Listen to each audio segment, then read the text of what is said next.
I was going to smother him, even with his beautiful mocha-colored eyes staring back at me. I couldn't take it anymore. I didn't want to be a mom. I had lost everything else, and now I was ready to lose my son. Ever since I was young, I remember wanting one thing more than anything else in the world. I didn't want to be a princess, or get a pony, or even a new doll. I wanted to be a mom. I remember holding a wishbone in my tiny 4-year-old hand, wishing for a baby. I even remember seeing a shooting star outside my window, closing my eyes, and hoping I'd wake up one morning and just be a mom. Sure, I didn't really know how being a mom worked. Maybe a stork could bring me a baby. But, you see, I wanted to be a mom because I knew I was adopted, and I knew my real mother wasn't really the greatest. She had 9 kids in total, but only kept my little brother. I was the 8th, and he was the 9th. I was so close to being loved by her. Even though I spent countless tear-filled nights dreaming of a life with her, she was still everything I never wanted to be. Instead, my foster mother became my idol. She was amazingly caring and compassionate, and so it hurt all the more when I was 11 and she suddenly passed away. After that, things were hard, but my foster father and we slowly moved on, trying to make her proud at every moment. And I quickly fell in love with writing.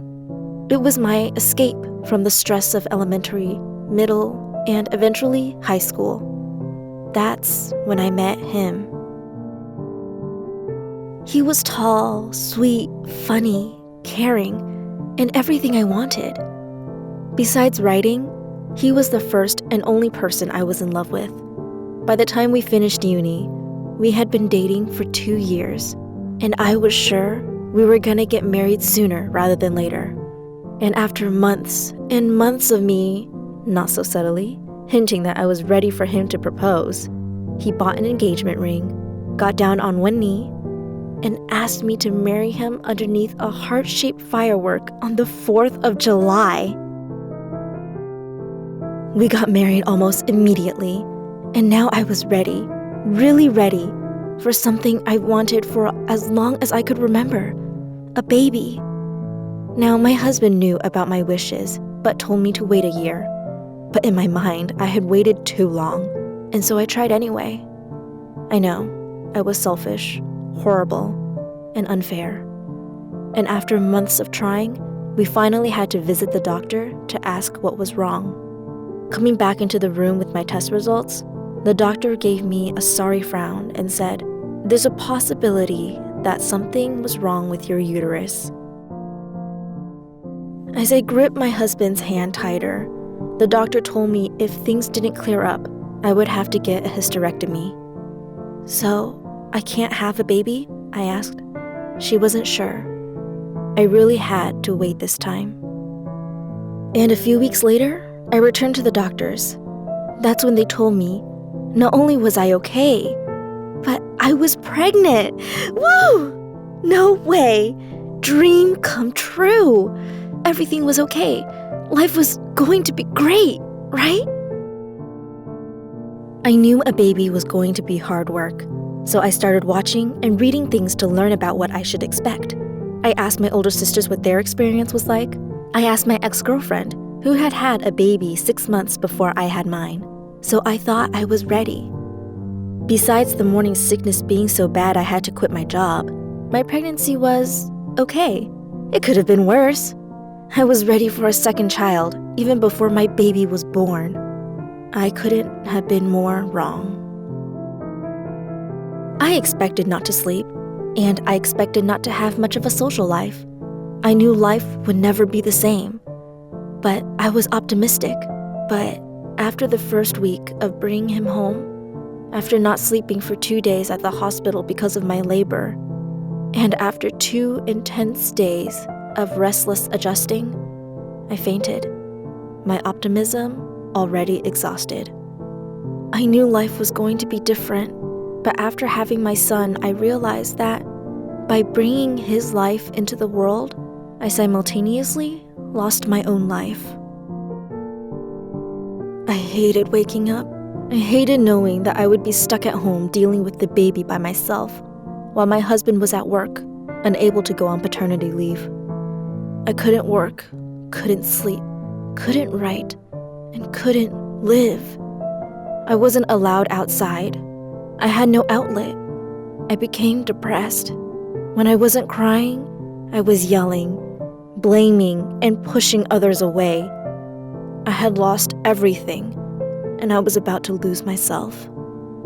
I was moments from hurting myself and my baby. Where I once wished for a baby, now I just wanted my son to grow up. I was tired. It was my fault, I know. I should have waited. I should have been more careful of what I wished for. More and more, I started to resent him. His once adorable voice became nails on a chalkboard. His beautiful, coffee-colored eyes became an annoying sign he was awake and capable of more crying. Carrying him became a chore rather than a privilege. I didn't want him anymore. And so I considered giving him up for adoption. I know this sounds cruel, and I sound like the most horrible mother in the world. I know my foster mom wouldn't have been proud of me right now, but I just didn't want my child to grow up knowing that his own mother hated or hurt him. I didn't want my child to resent me into the way I resented my biological mother for not taking care of me or my 7 other siblings. This is what I told myself. As much as everyone might have hated me for my decisions, I assure you, there's no one who hates me more than me. I was 24, and I felt like I had already given up my life for this baby. Oh, if only I had waited! We never did give him up for adoption, and even though my husband helped me through it all, as you might expect, this ordeal took a toll on my marriage. But slowly, things cleared up.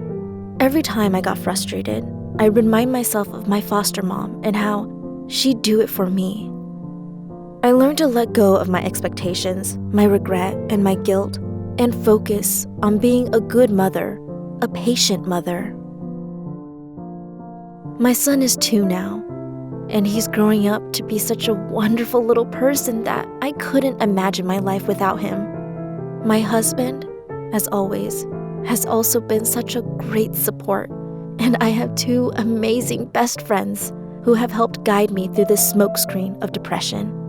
I'm not gonna lie, I still have thoughts to this day. What if I never had him? Sometimes I think that my life would be a lot easier, but other times I know that my life would be miserable without him because I love my son.